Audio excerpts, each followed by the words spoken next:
그다음에 이제 또 이제 뭐 김상률 전 교육문화 수석이 나왔는데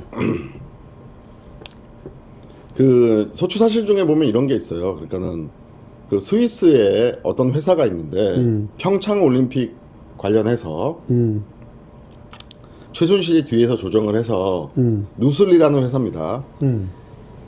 이미 대림산업이라는 회사가 있음에도 불구하고 평창 올림픽 그 개폐회 그 시설물을 설치하는 공사를 누슬리에게 박근혜 대통령이 맡기려고 소위 말해서 직권남용을 했다라는 부분이 있는데 거기에 대해서도 이제 박근혜 대통령은 그 평창 올림픽의 예산을 어차피 혈세가 들어가니까 어떻게든 줄여보려고 누슬리라는 회사가 세계적인 명성을 갖고 있는 회사니까 이 회사가 내가 언뜻 의견을 청취해 보니 500억 정도로 예산을 절감할 수 있다. 그래서 알아보라고 얘기를 한 거랍니다. 그래서 문체부에서 대통령이 지시하니까 알아봤죠. 알아봤는데 막상 견적을 내보니까 누슬리가 맞는다 하더라도 예산 절감 효과는 없다라는 겁니다. 그래서 보고를 다시 그렇게 올렸대요. 그래서 킬 됐습니다. 그러니까 뭐가 문제냐는 거죠. 근데 거기 지금 소추장에는 뭐라고 돼? 소추사유서에는 이제 최순실이가 그 누슬리에게 그 줄라고. 그러니까 더 블루케이라 최순실이 만든 더 블루케이가 누슬리사의 한국지사 역할을 하면서 누슬리사에게 공사를 따게 해주면 중간에서 리베이트로 몇 푼 먹겠다. 그걸 이제 최순실이가 박근혜 대통령에 공모를 했다 이런 식으로. 최순실 본인은 그 사실을 인정하고 있는. 인정 안 하죠. 네. 근데 이제 말의 앞뒤를 따져 보자면 그 문체부에서 그렇게 보고가 올리니까 예를 들어서 이게 대통령이라서 그렇지. 예를 들어 일반인 범죄자라고 본다면 자기가 거기에 목적을 뒀다면 관철을 시켜야죠. 예. 근데 보고서 올라오니까 뭐 아니라면 그래서 정호성이 최순실과 박근혜 사이에 무슨 연결고리처럼 돼 있던 것이 아니군요, 그게. 예, 어제 정호성 비서관의 증언에 보면 제가 좀 진정성이 보였는데 물론 뭐 소추위원 쪽에서는 제 말을 절대로 안 믿겠지만 제가 보는 관점에서는 그 정호성 비서관의 말이 맞는 것 같습니다. 그래서 본인 스스로가 그러니까 물론 최서원 씨도 자기 헌법재판소에 나와서 그럼 도대체 내가 헤쳐먹은 게 뭐 있는지 증거를 대라. 그랬죠. 그렇게 나왔죠. 그러니까 정호성 비서관 입장에서도 최순실 씨가 만약에 인사에 개입을 한다거나 뭘 해달라고 부탁을 했다면 그러면 자기가 먼저 단절시켰을 거라는 겁니다.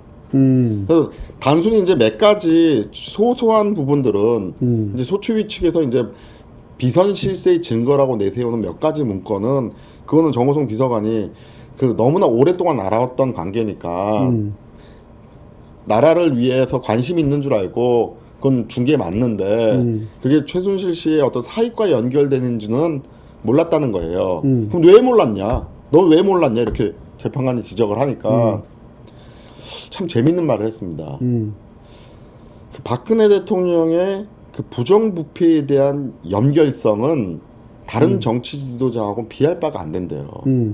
그래서 그 문고리 3인방이라는 분들이 다른 건 몰라도 이권에 개입을 한다거나 청탁을 받는 어떤 그런 냄새라도 느껴지면 바로 박근혜 대통령한테서 아웃된답니다.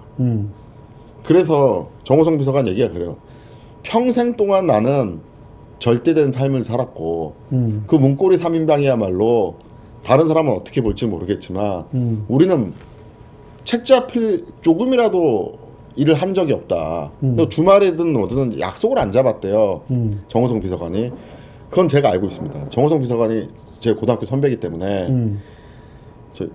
우리 고등학교 동문에서도 뭐 욕이 나왔죠. 절대 만날 수 없는 인간이라고. 네. 뭐 잘난 척 아니야. 네. 뭐 잘 나갈 때 좀 나오지. 네. 아무도 안 만나준다라는 것은 그건 저도 동문에서 소문을 들어서 그건 알고 있었습니다. 그래서 이제 정호성 비서관 얘기가 최서원 씨도 우리랑 똑같은 줄 알았다는 얘기예요. 20년 넘게 알았던 더 넘게 알았던 사람이고 자기네들도 모신 지 20년이 넘었는데 우리도 깨끗하게 살고 있는데 우리도 이런 삶을 살고 있다면 최서원은 당연할 것이다. 그래서 최순실에 대해서 더 검증을 하거나 이러지는 않았다. 그럼 뭐 대통령이 98년 선거를 시작함으로 해서 지금 20년 정치를 하면서 지금 2016, 17년 아닙니까? 최순실의 국정농단이라는 사건은 실체를 파악해 보면 이제 2014년, 15년부터가 문제됩니다. 뭐 그건 나중에 대리인단들이 실체를 한번 밝혀볼 거고요. 여기서 말씀드릴 수는 없지만 그럼 뭐 그 98년부터 14년도까지 그 동안 최순실은 아무런 문제가 없었죠. 네. 갑자기 왜 그렇게 됐는지가 의문이지만 그 갑자기 왜 그렇게 됐어요? 그건 뭐 예. 앞으로 입증을 해봐야 된다. 이제 입증을 한번 대리인단에서 이제 하고 이제 저는 이제 실체 거의 접근해 들어간 것 같습니다. 근데 어쨌든 그러니까 뭐 정호성 비서관 말이 저는 납득이 되더라고요. 그 전까지 이제 뭐 어떤 말을 썼냐면은 이제 최순실 씨에 대해서 대외적으로 없는 사람이라는 표현을 썼어요. 그러니까 네가 이런 문건 자체를 전달해 주는 것은 뭐 공무상 비밀 누설 아니냐라고 이제 뭐 재판관이 물었는지 저 소추위 측에서 물었는지 모르겠는데 정호성 비서관 얘기는 대외적으로 없는 사람인지가 벌써 몇십 년이 된 사람이라는 겁니다. 그러니까 그 얘기가 근데 그다음에 제가 물었어요. 대외적으로 없는 사람이 게 무슨 의미냐? 내가 이해하기로는 공식적인 직함을 가지지도 않고 대외적으로 박근혜 대통령의 입장을 전달할 위치에 있지도 않으며 단순히 박근혜 대통령의 쉽게 말하면 수발을 드는 정도의 그 정도의 역량만을 부리는 사람 맞느냐? 맞다. 그거였답니다. 예. 그러나 이제 워낙 오랫동안 일을 해놓으니까 내부 사람으로서의 이미지와 대외적으로 활동을 전혀 하지 않으니까 그런 사람한테 뭐 대통령 순방, 뭐 옷도 준비해야 되니까요. 그런 사람한테 주는 거를 가지고 공무상 비밀을 누설한다라는 생각은 단 한 번도 해본 적이 없다 그러더라고요. 그럼 뭐 저도 이게 법률적으로 이제 보는 것과 그 상황을 다 듣고 보면은 이해가 가는 면이 있죠.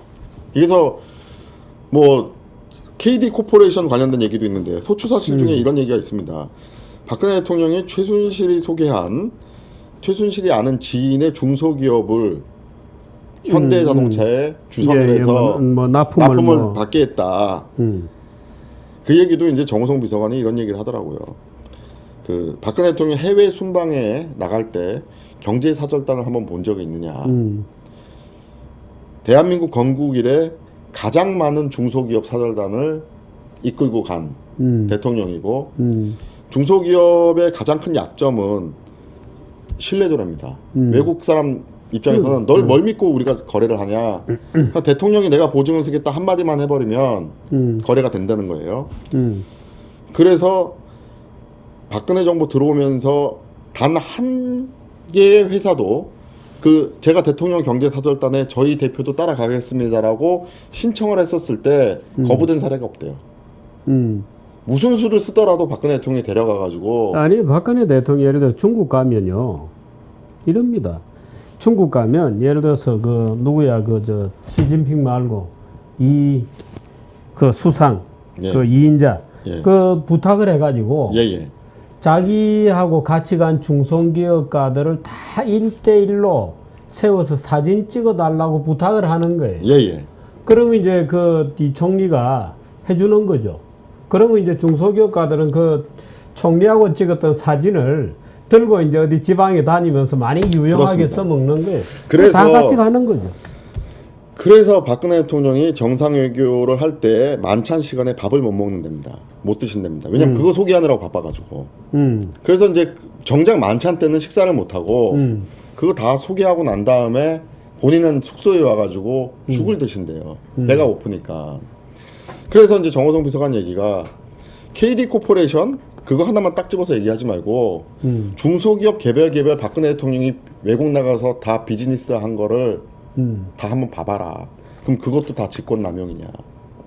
대통령이 특정 기업을 외국 정상한테 소개시켜주고 외국 기업한테 사진도 찍게 납품하게 해달라 그러고 이제껏 다 그래 왔는데 그럼 그것도 다 직권남용으로 해야 되는 게 맞지 않나요?